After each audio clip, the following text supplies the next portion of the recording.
I wanted to ask you whether you think that many of the issues can actually be solved in January, because you'd think that maybe they need to add another centre back, maybe Marc Guehi, but then also there's issues in midfield. Do they need to sign a midfielder? But will that midfielder be available? So are any solutions really available in January in your mind? I think the passer at the back would probably be there in January.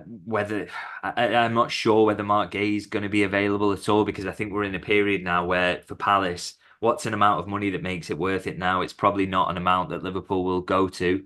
And for Marc Guehi, you've got a World Cup at the end of this season. You're playing well. You're in a team that's in Europe. There's an opportunity to win more silverware this season because I think they will go and win the Conference League, by the way. So it doesn't really make sense for the player. It doesn't make sense for Palace. It might make sense for Liverpool, but probably not at a price that's going to force Palace's hand. So I'm really struggling to see that at the moment, to be honest. And so, I kind of approaching this January, I'm not entirely sure that Liverpool are going to do anything. I mean, with the midfield as well, you kind of look at it and you think someone would have to go, and I don't really think anybody's going to go in January. So, before you start making changes there, so you're right. It's kind of crazy that they did so much surgery to the squad, and there still are gaps in there and areas that you think need some attention. Um, but they clearly are, and that's why the squad is just not as good as it was last season, unfortunately. But whether those players are available in January or Liverpool are willing to move, I'm kind of skeptical about that, to be honest. Well, we keep talking about the defense, but it's very funny because one of the rumors online that you've seen has been Antoine Semenyo from Bournemouth, and he's a fantastic player, really exciting forward player, can play on both wings. But at the same time, would that really be the most sensible use of funds in January, considering the defensive problems? I wouldn't say so. I mean, it might give you a bit more kind of push to your press in the forward line, and we've talked about aggressive running there and players who really run in the press and are physical with it. He would really add that.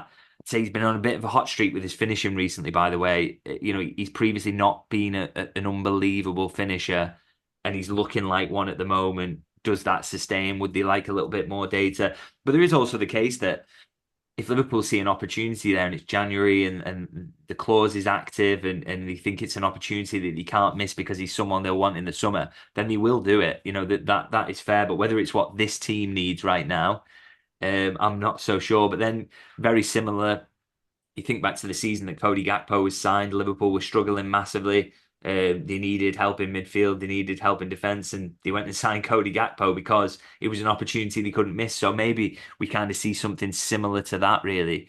Um, but yeah, I think it would have to be an opportunity like that. I don't think they would go out and pay any sort of sum for Semenyo. It would be because there's a clause, because of the amount that they feel like they can't miss out on. But you do wonder what that says about, if they go and get a left winger now, why didn't they do it in the summer? And if the plan at the time, and this is what I was told, was to really trust Engamoa, are they abandoning that now and he's going to struggle for minutes going forward? That'll be an interesting one. So there's no doubt in my mind that he's a player that they looked at and liked. But yeah, it would be an interesting one if they do go out and sign him, and if that opportunity does come up in January, because what does that say about Engamoa's opportunities going forward? Why didn't you try and do something in the summer in that position? It's yeah, it'd be a bit of a strange one to me, and it would, I don't know, raise some questions about them kind of scrambling around a little bit, but we'll see what happens. I always lean on the side of them maybe probably doing nothing in January, but we'll you can't rule anything out just yet.